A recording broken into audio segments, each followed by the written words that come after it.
Break के बाद खैर मकदम आप सभी का प्रोग्राम सलाम जी के आप देख रहे हैं 9 बज चुके हैं और अब वादी कश्मीर आपको लिए चलते हैं अलग अलग इलाकों की, अलग अलग अजला की और मुख्तलिफ शोबाजात की बात करेंगे। लेकिन सबसे पहले बात करते हैं शोबा तिब की। ये वो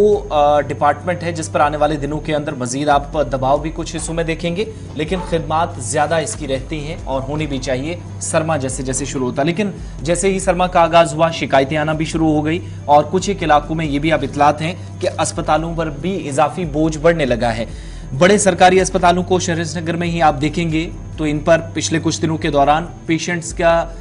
बड़ी तादाद में मुख्तलिफ इलाकों से आना जाना लगा हुआ है, जिससे उन पर बहुत ज़्यादा एक तरह से ओवरबर्डन भी कहा जा सकता है, ज़्यादा बोझ इन पर बढ़ रहा है। और इसकी ताज़ा मिसाल ये भी है कि एलडी हॉस्पिटल, जहां पर इस वक्त जितनी ओवरऑल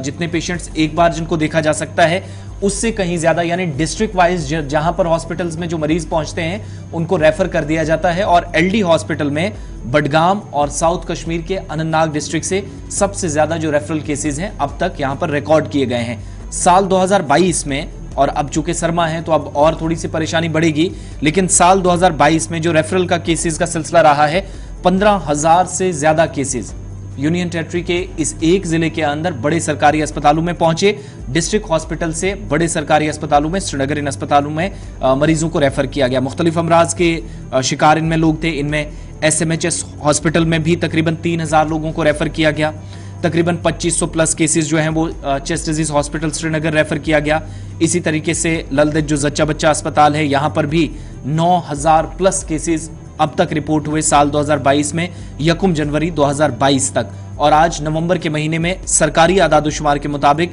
पिछले महीने की ही बात करें, यानी सिर्फ अक्टूबर के महीने में देखें तो करीब 1,000 ऐसे केसेस थे जिनको रजिस्टर किया गया ललदेज हॉस्पिटल में। और SMHS हॉस्पिटल में भी करीब 250 ऐसे केसेस और CD हॉस्पिटल में भी 200 के करीब केसेस जो मुख्तलिफ अजला से डिस्ट्रिक्ट हॉस्पिटल से यहाँ इन अस्पतालों में मुंतकिल किए गए। अच्छा जी, ये जो रेफरल वाला मामला है इसको लेकर सरकार का एक लास्ट ईयर आपको याद होगा कि एक बड़ा फैसला भी आया था कि, और ये कहा गया था कि जनाब आप हर माह अपनी रिपोर्ट जो है रेफरल की वो सबमिट करेंगे directorate of health Jammu Kashmir को और मेडिकल कॉलेज जम्मू और श्रीनगर को, ताकि सरकार को पता लगे आखिर ये रेफरल सिस्टम जो है मुख्तलिफ अजला से श्रीनगर मुंतकिल करो ऐसा क्यों हो रहा है, जबकि ज़िला अस्पतालों के अंदर बेहतर तिब्बी सहूलियात को रखा गया है, OTs को फंक्शनल बनाया गया है और मुख्तलिफ तरह के डॉक्टर जो है वो 24/7 रखने के बावजूद ये रेफरल वाला सिस्टम क्यों बढ़ रहा है। तो और ये जहां एक तरफ से ये कहा गया था और ये उम्मीद लगाई जा रही थी कि शायद ये मामला जो है वो कहीं ना कहीं थमेगा, लेकिन सूरत हाल ये है कि महकमा सेहत की अपनी सेहत इन रिपोर्टों को आने के बाद साफ दिख रही है कि श्रीनगर के अंदर अगर आपको थोड़ी सी बेहतरी जरूर दिखेगी, गांव देहात में आते आते सूरत हाल यही है जो हम आपके सामने रख चुके हैं कि अगर थोड़ी सी भी कॉम्प्लिकेसी हो जिसे टैकल किया जा सकता है गांव के अंदर, उसे भी डिस्ट्रिक्ट में छोड़कर आप श्रीनगर रेफर कर रहे हैं सिर्फ इसलिए कि उनके सर से ये बला हटे। इस तरीके की बातें जो है वो तज्ज़िया निगार बता रहे हैं। सीधे चलेंगे श्रीनगर, हमारे साथ फैसल ज्वाइन किया हुआ। फैसल, बड़ा इंपॉर्टेंट मामला ये है, कल आप एक खबर पर रिपोर्ट कर रहे थे जब हमने श्रीनगर के सुपर स्पेशलिटी अस्पताल की बात कही, कहा कि बड़ी खूबसूरत बिल्डिंग है जी, इंफ्रास्ट्रक्चर वाइज काफ़ी अच्छा है,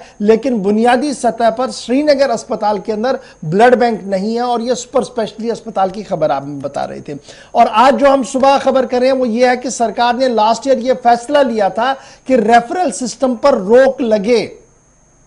और तमाम अस्पतालों से कहा गया था कि रेफर करने के साथ साथ आप एक डाटाबेस बनाएंगे जी जिसे आप डायरेक्टरेट को भेजेंगे। क्यों ये रेफर किया गया, ये बड़ी वजह जो है वो सामने आनी चाहिए थी, लेकिन जब हम रिकॉर्ड्स को खंगालते हैं तो हजारों की तादाद में लोगों को हर दिन रेफर किया जाता है अस्पतालों के अंदर, श्रीनगर के मुख्तलिफ अस्पतालों के अंदर, जच्चा बच्चा अस्पताल, SMHS अस्पताल, JVC हो या हमारे बोन्स एंड जॉइंट अस्पताल हो, जो वाहिद एक ही अस्पताल हमारे पास है, काफ़ी ज़्यादा रश है। तो क्या हम ये माने कि सरकारी स्ट्रक्चर जो है और सरकारी इंफ्रास्ट्रक्चर है, ये दोनों आहिस्ता आहिस्ता करके दीमक की नज़र हो